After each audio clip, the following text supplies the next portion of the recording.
Vous écoutez France Culture. La vignette d'Eau de la Vigne. Aujourd'hui, 5 minutes avec un auteur de bande dessinée bourré de talent.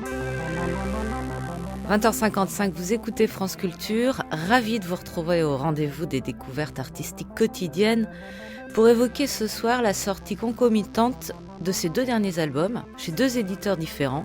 Le Bandit au Colt d'Or aux éditions Magnani et Heartbreak Valley aux éditions 2024. C'est sa première radio, c'est la vignette avec Simon Rousse. 2 livres magnifiques, un tout en couleur avec des images explosives, vraiment à vous couper le souffle, que vous faites tout au feutre. Et l'autre livre tout aussi impressionnant pour un récit plutôt mystérieux, âpre, qui lui est tout en noir et blanc. Mais un point commun, c'est du récit de genre plutôt inspiré du cinéma. Western d'un côté, film noir de l'autre. Oui, complètement. Tout mon travail tourne autour du récit de genre et c'est ce qui m'intéresse le plus. Et voilà, du coup, le western, ça faisait très très longtemps que j'y pensais parce que ça fait très longtemps que j'aime ce genre-là.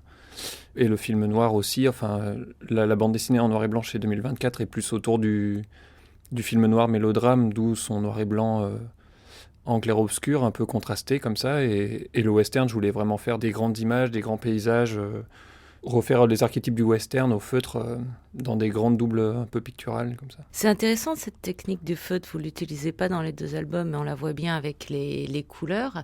Elle permet finalement de donner du crépitement à la lumière. Parce que comment vous faites ? C'est des feutres...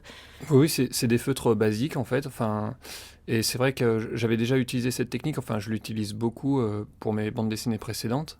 Et puis là, pour ce livre-là, je voulais essayer de faire quelque chose de différent. Et c'est vrai que j'appréhendais la feuille un peu différemment. Enfin, presque même le trait, des fois, disparaissait. Ou avant, je travaillais d'abord au trait pour la couleur venait en remplissage, enfin en coloriage. Et là, ça partait presque... Tout partait en même temps. Enfin, je faisais le feutre en même temps que le trait. Alors les héros, vous les aimez depuis toujours. Vous avez commencé à faire des bandes dessinées à l'âge de 8 ans, 10 ans. Votre premier héros, c'était qui ? C'était Ludo Flair. Enfin, c'est un héros de bande dessinée que j'avais créé entre 8 et 12 ans, je crois. J'avais fait 6 tomes d'aventure. Enfin, je pillais toutes les bandes dessinées que je lisais enfant. Je décalquais les cases par-ci par-là, une de Tintin, une de Ricochet, et puis je recomposais des planches comme ça.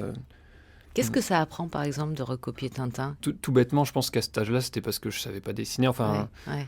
Du coup, en fait, j'imaginais une histoire. Si j'avais besoin que le personnage plonge dans la mer d'un bateau, je me souvenais que au début de Tintin au Congo, il plonge sauver Milou dans la mer. Donc, je recopiais ces cases-là. Et puis, après, sous l'eau, il y avait une autre bande dessinée où le personnage était sous l'eau. Alors, j'allais copier l'autre bande dessinée. Enfin, je fonctionnais comme ça par association d'images. On voit bien en comparant ces 2 bandes dessinées que vous avez fait qu'il y a une différence vraiment entre traits et couleurs, parce que celle qui est en noir et blanc, il faut forcément que c'est des silhouettes que vous dessinez, alors que la couleur permet d'éclater le cadre. Oui, complètement. En fait, j'ai toujours cette idée que j'aimerais dessiner mieux que ce que je le fais. Enfin, je sais que j'ai un dessin un peu limité. Et du coup, c'était un défi d'assumer cette ligne-là. Et donc, dans ce récit-là en noir et blanc, j'ai dû forcément le trait beaucoup plus apparent et apprendre à dessiner un peu autrement ou à l'assumer complètement, quoi. Puis il y a dans le récit de genre que vous faites quand même beaucoup d'ironie et de distanciation, parce que votre plume est assez emphatique parfois. Oui, oui, j'aime bien ça. Enfin, c'est vrai que je travaille sur le récit de genre, mais j'essaie d'y apporter un second degré ou une vision un peu personnelle et contemporaine. Enfin, je veux dire, j'essaye pas de refaire ce qui a été déjà fait ou de faire un récit de genre typiquement comme dans les années 50 ou quoi. Enfin, il faut y apporter quelque chose d'actuel. Oui, comme par exemple un héros, un personnage principal qui est un détective privé qui ne peut pas supporter de voir la couleur, et donc toute la BD sera en noir et blanc. Merci beaucoup Simon Roussin, bravo, à lire absolument vos 2 albums qui viennent de paraître. Le Bandit au Colt d'Or aux éditions Magnani, c'est celui pour la couleur, et Heartbreak Valley, la vallée du cœur brisé aux éditions 2024, c'est le récit âpre et mélancolique. À voir aussi vos planches dessins sont exposées à partir du 14 mai avec Art Factory, et ça se sera montré à Paris. C'était la vignette d'Aude Lavigne, Laurent Polleret, Meryl Moneghetti, Stéphane Desmond. Vous écoutez France Culture. Tout de suite, c'est la dispute. Bonsoir.